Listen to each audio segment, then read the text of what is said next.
Hello students, so இன்னைக்கு நம்ம என்ன பார்க்க போறோம் அப்படினா force between the plates of a capacitor, which means force ரெண்டு parallel plate capacitorக்கு நடுவுல வந்து எவ்வளவு force இருக்கு அப்படிங்கறத பார்க்கணும். எதுக்கு சார் இத பார்த்துக்கிட்டு ஏன் அப்படினா you have positively charged plate here and negatively charged plate here. இதுதான் வந்து capacitor னு சொல்லுவோம். ரெண்டு oppositely charged conductors கொஞ்சம் displace பண்ணி வச்சிருந்தோம் அப்படினா it will be called as a capacitor அப்படினு. So இப்போ ரெண்டு சார்ஜ்மே வந்து ஆப்போசிட்டா இருக்கும்போது கண்டிப்பா ஒரு attractive force இருக்குமா? How much the magnitude of force is present inside the capacitors or between the parallel plate capacitor அப்படிங்கிறது தான் பார்க்க போகிறோம். ஸோ இனிஷியலாக என்ன பண்ணுவோம் அப்படின்னா கண்டிப்பாக நம்மளுக்கு முன்னாடி தெரியும். ஸோ எலக்ட்ரிக் ஃபீல்டை வச்சு தான் ஃபோர்ஸை கண்டுபிடிக்க முடியும் அப்படின்னு சொல்லிட்டு. ஏன்னா நம்மளுக்கு parallel plate capacitor பொறுத்த வரைக்கும் எலக்ட்ரிக் ஃபீல்டு தெரியும். ஏன்னா பை அப்ளிகேஷன் ஆஃப் காஸ் லாலேயுமே வந்து we have already found out E is equal to sigma by epsilon naught between the parallel plates. But இங்கே நம்ம என்ன பண்ணுறோம் அப்படின்னா ஒரு கண்டக்டர் எடுத்துக்கிறோம், ப்ளஸ் க்யூக்கு சார்ஜ் பண்ணுறேன், அதே மாதிரி இன்னொரு கண்டக்டர் வந்து மைனஸ் க்யூக்கு சார்ஜ் பண்ணுறேன் அண்ட் இது ரெண்டுத்தையுமே டிஸ்பிளேஸ் பண்ணியிருக்கோம். எவ்வளோ டிஸ்டன்ஸில் எக்ஸ்ன்ற டிஸ்டன்ஸில் வந்து டிஸ்பிளேஸ் பண்ணி வச்சுருக்கேன். இப்போது எலக்ட்ரிக் ஃபீல்ட் லைன்ஸ் வந்து from positive to negative move ஆகுமா, லைக் இ பாசிட்டிவ் இந்த டைரெக்ஷனில் இப்படி மூவ் ஆகும். ஃபோர்ஸோட டைரெக்ஷனும் எலக்ட்ரிக் ஃபீல்டோட டைரெக்ஷனும் சேம் தானே. ஒன்று இன்னொன்று என்ன அப்படின்னா ஒரு கண்டக்டிங் ராடு இல்லைனா ஒரு பிளேட்டுக்கு மட்டும்தான் நான் வந்து எவ்வளோ எலக்ட்ரிக் ஃபீல்டுன்றதை பார்க்க போகிறேன். ஸோ எவ்வளோ எலக்ட்ரிக் ஃபீல்டு இருக்கும் according to cos law E is equal to sigma by 2 epsilon naught. அடுத்து அந்த சிக்மா பை 2 எப்சிலான் நாட், சிக்மான்றது charge density. So charge density is nothing but q by a for 2 dimensional. So அப்போது E positive will become q by 2a into epsilon naught. இப்போது force on minus q which is nothing but இந்த பிளேட்டில் எவ்வளோ force இருக்குது அப்படிங்கிறத பார்க்கணும். Force on minus q அப்படின்னா F is equal to minus q into E positive. ஏன் இங்கே E positive? ஏன்னா இந்த கண்டக்டருக்கு மேலே இருக்க ஃபோர்ஸு இந்த பாசிட்டிவ் சார்ஜ்னால தான் இருக்க போகுது, ரைட்? அதனால் electric field due to this positive charge on the negative charge of this conductor அப்படிங்கிறத எடுத்து தான் we are finding out what is the force. So F is equal to QE for ஃபார்முலாவில் Q is minus Q here, so minus Q into E positive. So E positiveன்றது Q by 2a epsilon naught. So அதை நம்ம substitute பண்ணிட்டோம் அப்படின்னா Q into Q square ஆகிடும். So minus Q square by 2a epsilon naught. Obviously it is going to be directional because minus இருக்கிறதுனால. So இதுலேருந்து நம்ம magnitude மட்டும் எடுக்கிறோம் அப்படின்னா this will be the magnitude of force. So this is the force across the parallel plate capacitor. The next topic is energy stored in a capacitor and energy density in the electric field. Initially I am going to take a parallel capacitor which is having a negligible distance between them. So இதுக்கு நடுவில் வந்து ரொம்ப கம்மியான displacement வச்சுருக்கேன். ஏன்ற ஒரு charge conductor, பீன்ற ஒரு conductor ரொம்ப கிட்டக்க ப்ளேஸ் பண்ணியிருக்கேன். ஆப்வியஸ்லி ரொம்ப கிட்டக்க இருந்துச்சுன்னா opposite charges will get attracted, right? So எவ்வளோ ஃபோர்ஸ் இதுக்கு நடுவில் இருக்கும்? Obviously F is equal to q square by 2a epsilon naught. நம்ம இப்போ இதுக்கு முன்னாடி கண்டுபிடிச்ச மாதிரி தான், ரைட்? நான் இப்போ என்ன பண்ண போகிறேன் அப்படின்னா இந்த நெகட்டிவ் சார்ஜ் பிளேட்டை வந்து நான் கொஞ்சம் அப்படியே தள்ளிட்டு இந்த சைட் கொண்டு போகிறேன். So whenever we are moving this negatively charged plate against this attractive force, there is a work, right? So that work is found out by using W is equal to F into D. What is this D?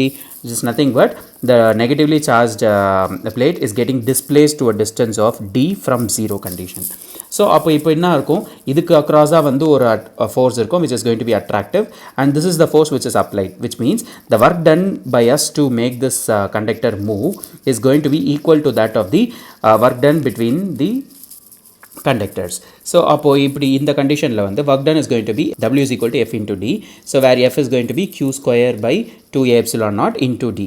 So இதுலேருந்து நம்மளுக்கு என்ன தெரியும்? capacitance which is nothing but C is equal to epsilon naught a by D ன்னு தெரியும்.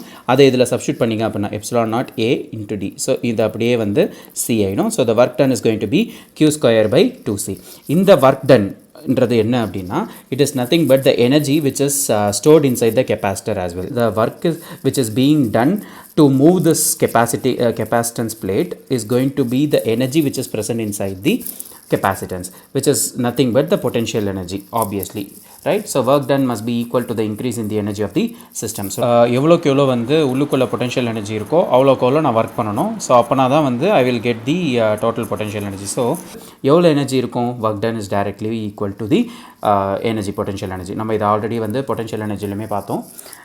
Same condition. So U is equal to Q square by 2C.